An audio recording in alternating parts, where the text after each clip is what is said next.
Hola a todos y bienvenidos a Podcast Histológico. Hoy tenemos un episodio muy especial en el que exploramos un tema complejo pero fascinante, la fibrosis quística. Para la presentación de este podcast contamos con la participación de varios especialistas. Hola chicos, soy Demian y soy histólogo. Me encargaré de explicar cómo se ve la fibrosis quística desde una perspectiva microscópica. Soy Malu, especialista en terapia respiratoria y hablaré de los tratamientos y el manejo clínico. Soy Daniela, neumóloga, y trataré los síntomas y el impacto en el sistema respiratorio. Hola, ¿qué tal? Yo soy Giselle y pues yo me voy a enfocar más que nada en el apoyo hacia los familiares y en el aspecto educativo para los pacientes con fibrosis quística.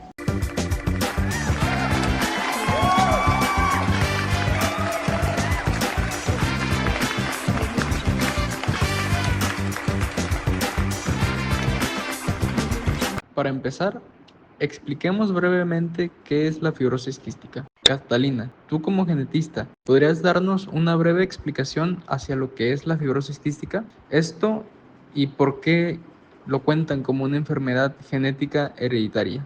Por supuesto, Alex. Te cuento, la fibrosis quística es una enfermedad genética causada por mutaciones en el gen CFTR, que se puede transmitir solo si los dos padres son portadores del gen. Este gen codifica la proteína CFTR, una proteína que sirve como canal para regular el paso del cloruro y otras moléculas como el bicarbonato. Su daño o falta ocasiona un descontrol entre la sal y el agua que se necesita para que las células epiteliales de órganos como pulmón, páncreas y glándulas formen una fina capa de líquido y moco que lubrica a estos órganos, lo que ocasiona que se vuelvan las secreciones más pegajosas y espesas, y en lugar de actuar como lubricantes, las secreciones empiezan a tapar los tubos, conductos y pasajes, especialmente en los órganos como páncreas, pulmones, etc. Todavía se desconoce la causa exacta por la cual ocurren estas mutaciones en el gen. Se han descubierto alrededor de 1800 mutaciones diferentes,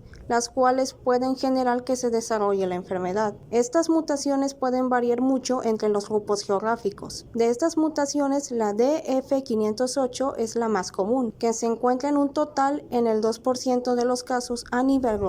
De esta se caracteriza por una pérdida en 3 nucleótidos en el gen. En general, se ha encontrado que un 42% de las mutaciones del gen son debido a un cambio en el sentido de los nucleótidos. Un 28% son pequeñas mutaciones en las inserciones y deleciones de los genes con cambios en el marco de lectura, y un 16% son mutaciones sin sentido. Muchas gracias, Catalina. Es muy interesante esto que nos cuentas, porque de esta manera podemos ser conscientes de cómo es que se genera esta enfermedad. Ahora, Demian, tú como histólogo, ¿podrás explicarnos, entrando de lleno a la materia, cómo es que esta mutación causa esta acumulación de moco en las células de los tejidos de los órganos afectados?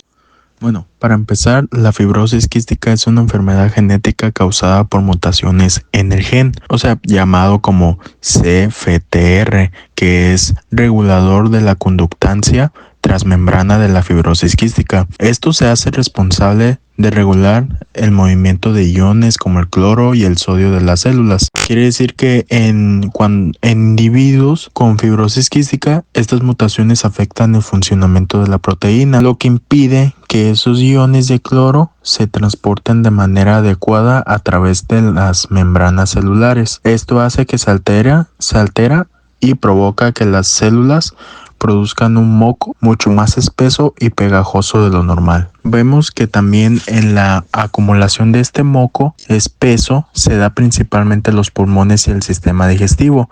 Y bueno, también para explicar eso, en los pulmones el moco espeso obstruye las vías respiratorias.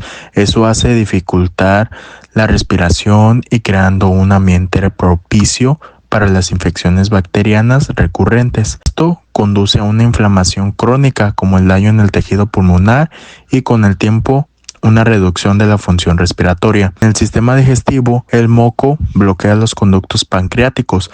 Esto impide que las células digestivas alcancen el intestino delgado y dificultando la absorción de nutrientes esenciales, lo cual afecta el crecimiento y desarrollo del paciente. Y bueno, en cuanto a sus manifestaciones clínicas, vemos que los síntomas más comunes que esto puede incluir, pues es el dificultad de respirar, tos crónica con producción de flema, infecciones pulmonares recurrentes. Podemos tener también obstrucciones intestinales y desnutrición debido a la mala absorción de nutrientes. Y bueno, tenemos otros síntomas que pueden incluir sinusitis crónica, diabetes relacionada con fibrosis quística y problemas hepáticos. Qué fascinante explicación, Demian. Para nuestra audiencia, a lo mejor puede ser un poco complejo entender estos temas, pero estamos muy interesados por conocer todos estos puntos. Créanme que es muy importante conocer toda esta información, ya que tenemos a tantos especialistas que nos acompañan y de alguna forma u otra podemos entender cómo es que desde un enfoque histológico la fibrosis quística ocurre. Tienes mucha razón, Alex. Ahora, también vamos a sumergirnos en un aspecto muy importante para entender la fibrosis quística, los síntomas respiratorios. Primero, hablemos de la tos crónica, ya que es uno de los síntomas más notorios. Las personas con fibrosis quística suelen tener una tos persistente que puede ser seca o productiva, lo que significa que expulsa moco.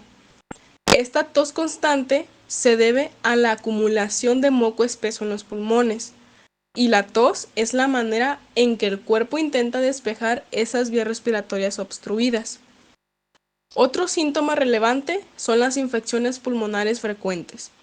El moco espeso en los pulmones crea un ambiente perfecto para las bacterias. Esto hace que las personas con fibrosis quística sean más propensas a infecciones recurrentes, especialmente por bacterias como Pseudomonas aeruginosa y Staphylococcus aureus. Recordemos que estas infecciones pueden ser muy graves y frecuentes. Y no podemos olvidar la dificultad para respirar. A medida que las vías respiratorias se obstruyen y los pulmones sufren un daño progresivo, muchas personas experimentan una sensación de falta de aire o disnea, debido a la dificultad del intercambio de gases. La disnea se hace más evidente durante la actividad física o cuando hay una infección activa. Otros síntomas respiratorios incluyen sibilancias o sonidos sibilantes al respirar y fatiga, ya que la dificultad para obtener suficiente oxígeno provoca agotamiento.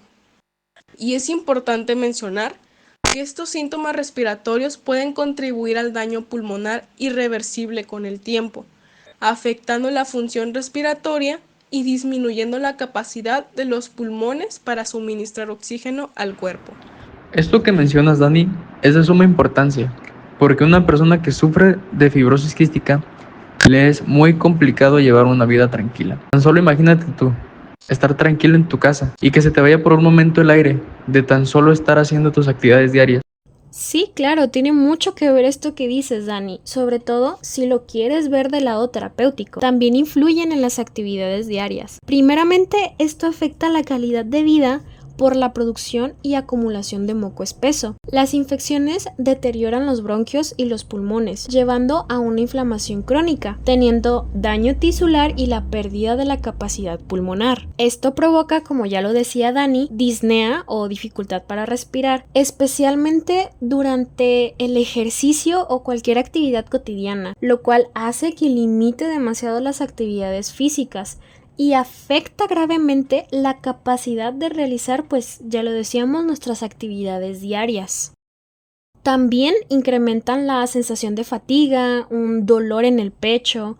Los pacientes normalmente suelen experimentar una tos muy persistente y productiva, y pues esto afecta demasiado al momento del sueño, la energía y la capacidad de participar, pues ya lo decíamos, en actividades cotidianas. Las infecciones recurrentes pues suelen requerir pues hospitalizaciones, tanto llevar tratamiento intensivo con antibióticos y un régimen de fisioterapia respiratoria diaria. Esto pues puede llegar a ser muy agotador y limitante para el paciente y para su familia. En etapas ya muy avanzadas de esta enfermedad, pues la acumulación de moco, la obstrucción y el daño pulmonar hacen que limiten demasiado la capacidad de los pulmones para oxigenar la sangre. Esto puede llevar a una hipoxia conocida pues bajo nivel de oxígeno en sangre y en casos muy severos requerir hasta oxigenoterapia o incluso un trasplante pulmonar. Ahora, la falta de oxigenación hace que aumente la presión en los pulmones y el corazón, provocando pues una hipertensión pulmonar y una sobrecarga del ventrículo derecho del corazón. La necesidad de oxigenoterapia, la fatiga extrema y la limitación de la movilidad hacen que restrinjan la independencia total del paciente y pues llega a afectar su bienestar emocional. Claro, no hay que dejar de lado el bienestar emocional del paciente, porque este también influye demasiado en su pronta recuperación. Daniela, ¿podrías contarnos cómo la fibrosis quística afecta otros sistemas del cuerpo? Claro que sí. Hablemos sobre los efectos en el sistema digestivo. En la fibrosis quística, además de los efectos respiratorios, el sistema digestivo también se ve gravemente afectado, debido a la acumulación de moco espeso en el páncreas y otros órganos digestivos. Por ejemplo, dificultad para absorber nutrientes, ya que el moco espeso bloquea los conductos pancreáticos, impidiendo que las enzimas digestivas lleguen al intestino delgado. Sin estas enzimas, la digestión de grasas, proteínas y carbohidratos es ineficiente, lo que dificulta la absorción de nutrientes esenciales y causa problemas de malnutrición y bajo peso. Diarrea y esteatorrea. La mala absorción de grasas provoca la presencia de grasa en las heces, haciendo que sean voluminosas, aceitosas y con mal olor. La diarrea es común y puede llevar a deshidratación y pérdida de electrolitos, deficiencias de vitaminas y retraso en el crecimiento. En particular, las personas con fibrosis quística suelen tener deficiencias de las vitaminas A, D, E y K, lo que afecta la salud ósea, el sistema inmune e incluso la visión. En los niños, esta falta de nutrientes impacta el crecimiento y desarrollo. Por último, tenemos diabetes relacionada con la fibrosis quística. Con el tiempo, el páncreas puede dejar de producir suficiente insulina, lo que lleva a una forma de diabetes única para esta enfermedad. ¿Y cómo se tratan estos síntomas digestivos? Bueno, pues existen tratamientos con enzimas pancreáticas que ayudan a digerir las grasas, proteínas y carbohidratos. Estas fórmulas contienen lipasa, amilasa y proteasa. Además, debido a las dificultades para absorber nutrientes, las personas con fibrosis quística suelen necesitar suplementos específicos, como las vitaminas liposolubles, A, D, E y K, suplementos de ácidos grasos y calorías adicionales, como el omega 3, que puede ayudar a reducir la inflamación, y los batidos o suplementos de proteínas, que son importantes para mantener un peso y un desarrollo saludable. Por último, tenemos los minerales y electrolitos, ya que los pacientes pueden necesitar más calcio, zinc y sal, debido a la pérdida de electrolitos en el sudor. Ahora que hemos discutido los síntomas, vamos a adentrarnos un poco más en lo que sucede a nivel celular y tisular en la fibrosis quística. Demian, ¿podrías explicarnos la histología de esta enfermedad? Hola, claro que sí, Alex. Mira, la fibrosis quística, como habíamos dicho, esto afecta principalmente a los pulmones, el páncreas y el sistema gastrointestinal. ¿Esto a qué se debe? Se debe a una acumulación de moco espeso que obstruye estos órganos. En los pulmones, el moco bloquea las vías respiratorias, tanto bronquios y bronquiolos, lo que hace que dificulta la respiración y crea un ambiente ideal para infecciones bacterianas recurrentes que causan inflamación y daño progresivo en el tejido pulmonar. Y en el páncreas, el moco obstruye los conductos que transportan enzimas digestivas al intestino, impidiendo la correcta digestión y absorción de nutrientes, lo que lleva esto a una desnutrición y problemas de crecimiento. Además, el daño en el páncreas puede causar diabetes relacionadas con la fibrosis quística. En el sistema gastrointestinal, el moco espeso puede causar obstrucciones intestinales, estreñimiento y dificultad para absorber nutrientes, afectando el bienestar general del paciente. Y además, en la fibrosis quística, las glándulas exócrinas, estos son encargadas de producir y secretar moco en diversos órganos, como ya lo habíamos comentado, los pulmones, el páncreas y el sistema gastrointestinal.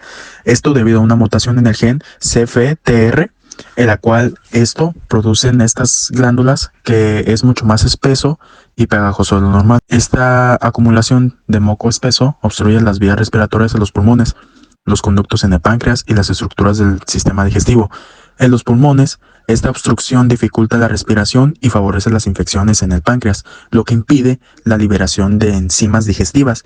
Esto hace que afecte la digestión y en el sistema gastrointestinal.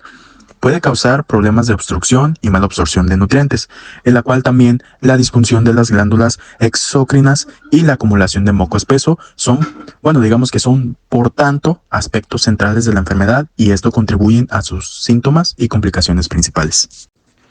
En la fibrosis quística, en la histología de los pulmones, muestra cambios significativos debido a la acumulación de moco espeso en las vías aéreas. Podemos ver que este moco se acumula en los bronquios y bronquiolos. Esto hace que obstruye el flujo de aire y causando dificultades respiratorias. Vemos que a nivel microscópico los pulmones de los pacientes presentan hipertrofia de las glándulas mucosas, en la cual estos se agrandan en un intento de producir más moco. Y aunque este sigue siendo espeso, es difícil de expulsarla. Y también tenemos que la inflamación crónica es otra característica histológica importante, ya que el sistema inmunitario está en constante alerta debido a las obstrucciones y las infecciones frecuentes. Esta inflamación se sigue continuando, ya que dañan las paredes de los bronquiolos, causando alteraciones estructurales permanentes, en la cual también tenemos la presencia de bacterias como Pseudomonas aeruginosa y Staphylococcus aureus, que esto se adhieren al moco, en la cual provoca infecciones recurrentes. Estas infecciones generan un daño adicional en las paredes bronquiales, creando un círculo vicioso de inflamación e infección que deteriora progresivamente el tejido pulmonar y afecta la función respiratoria. En el páncreas encontramos principalmente dos contenidos histológicos, una capa exócrina y una capa endocrina. En la capa exócrina consta de células pancreáticas, productoras de diversas enzimas, las cuales van a facilitar la digestión de alimentos. La codificación incorrecta del gen CFTR produce una generación de moco espeso en ciertos órganos endocrinos. Uno de estos es el páncreas, afectando directamente a los conductos pancreáticos e impidiendo el paso de enzimas digestivas hacia el intestino delgado, produciendo malnutrición. La fibrosis quística también suele afectar las glándulas sudoríparas. Esto debido a que una persona sin fibrosis quística tiene altos niveles de cloro y de sodio en el sudor de las glándulas sudoríparas. Una vez este sudor emerge del cuerpo, las glándulas tienen un sistema de reabsorción que consiste en aprovechar los iones de cloro y de sodio.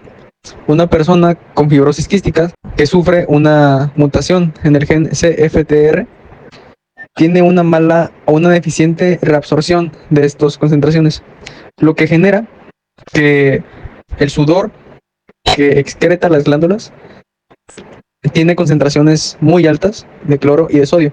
Esto porque las glándulas no reabsorben, no aprovechan estos iones, lo que puede provocar una deshidratación. Muchas gracias, Demian. Es impresionante cómo una sola mutación genética puede desencadenar tantos cambios en el organismo a nivel celular y tisular.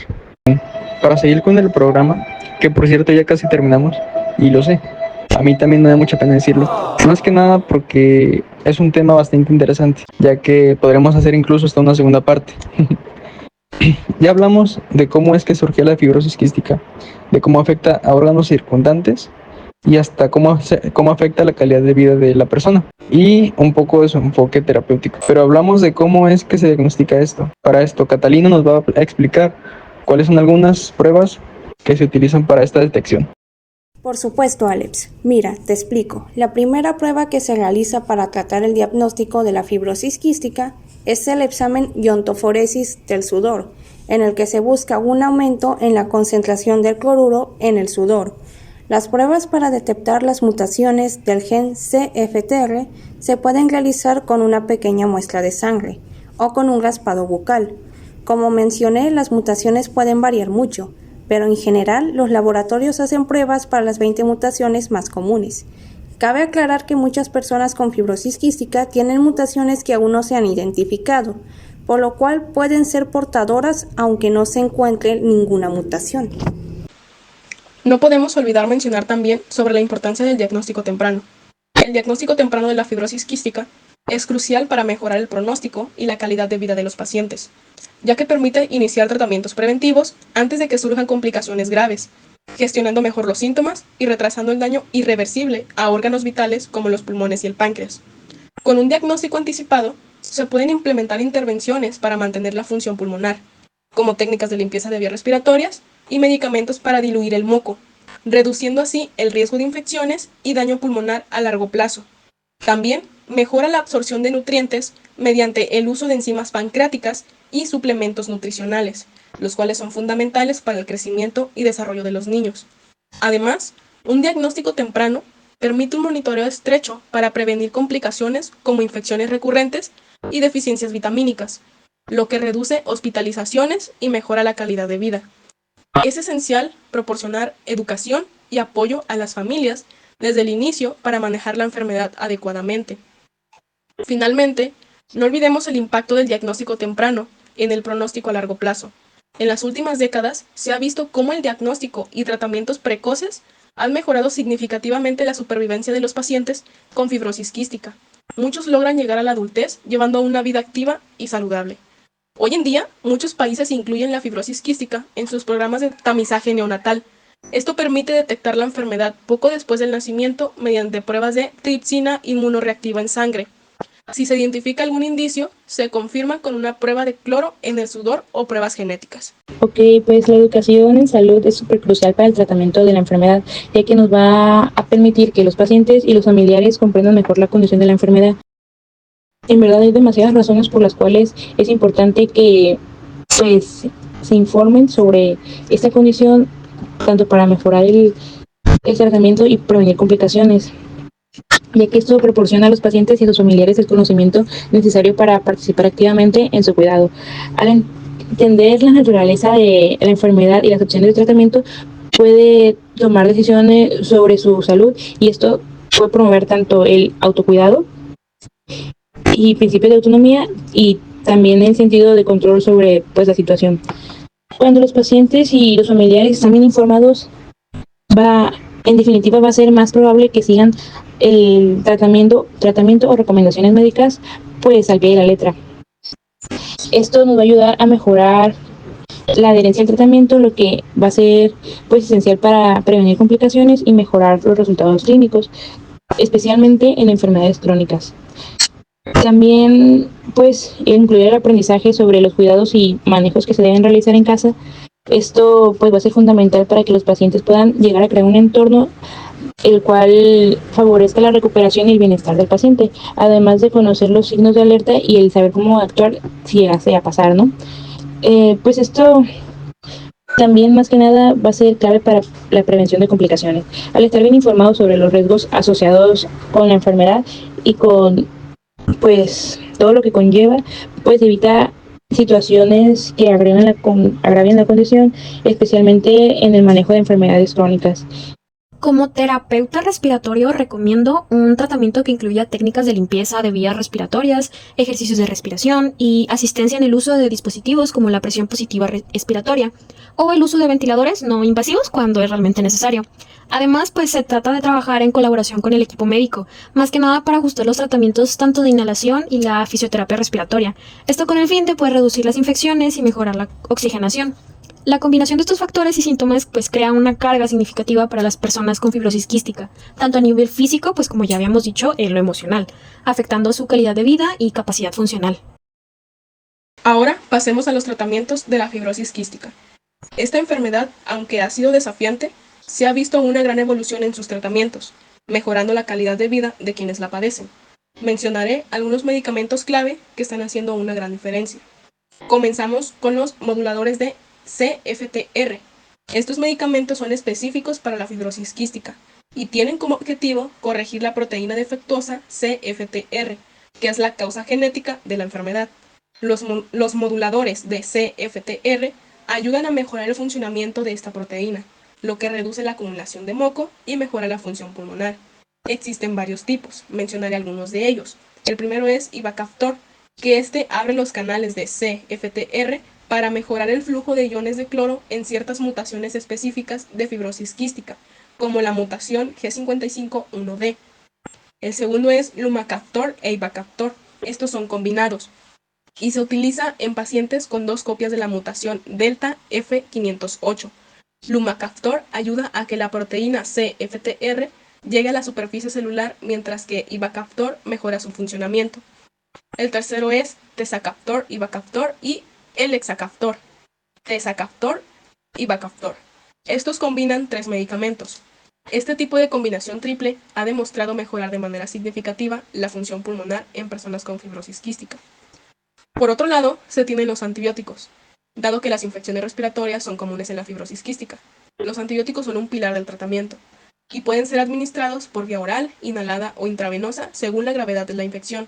Algunos de los antibióticos más usados son tobramicina inhalada.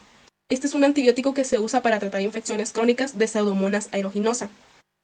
Acitromicina. Se utiliza tanto para tratar infecciones, para reducir la inflamación en los pulmones y disminuir el número de exacerbaciones pulmonares. Colistina y ciprofloxacino. Otros antibióticos que se pueden administrar en infecciones respiratorias crónicas y agudas. Entre otros medicamentos como mucolíticos, que estos son medicamentos que ayudan a reducir la viscosidad del moco, facilitando su eliminación de las vías respiratorias. Los broncodilatadores, que aunque no son específicos para la fibrosis quística, ayudan a abrir las vías respiratorias, mejorando el flujo de aire y la capacidad para eliminar el moco. Y las terapias de reemplazo enzimático, que estos son para mejorar la digestión y la absorción de nutrientes. Dime, ¿hay alguna otra opción de tratamiento experimental o de alguna terapia avanzada? Por supuesto que las hay. Hoy en día tenemos que las terapias genéticas en la correlación de las anormalidades estructurales y funcionales del gen CFTR son los descubrimientos más recientes y exitosos que hemos tenido como tratamiento en la actualidad. Entre estas técnicas, la más prometedora ha sido la Prime Editing, una técnica nueva de edición genética, que es una nueva versión de la conocida técnica CRISPR-Cas, para sustituir el fragmento de ADN defectuoso por uno sano, de forma segura sin causar daño en el genoma, que ya ha sido probada de forma exitosa en organoides intestinales humanos, que imitan la función intestinal en pacientes con fibrosis quística.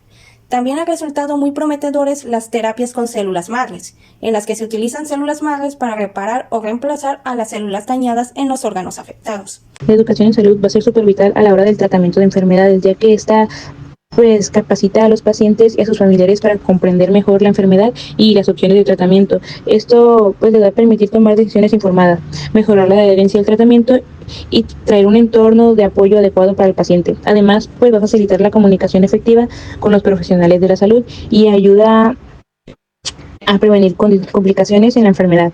En conjunto, estos aspectos contribuyen a un mejor manejo de la enfermedad y una mejora en la calidad de vida de los pacientes. Pues hemos llegado al final de este capítulo. Gracias a todos por escuchar este episodio acerca de la fibrosis quística. Agradezco también a nuestros especialistas que el día de hoy nos brindaron su acompañamiento y su gran conocimiento en su área, porque todos estos enfoques nos ayudan a darle un vistazo más amplio y a poder entender mejor todo lo que conlleva esta enfermedad. Esperemos que hayan aprendido algo nuevo y útil. Sin duda, nos vemos en el siguiente episodio.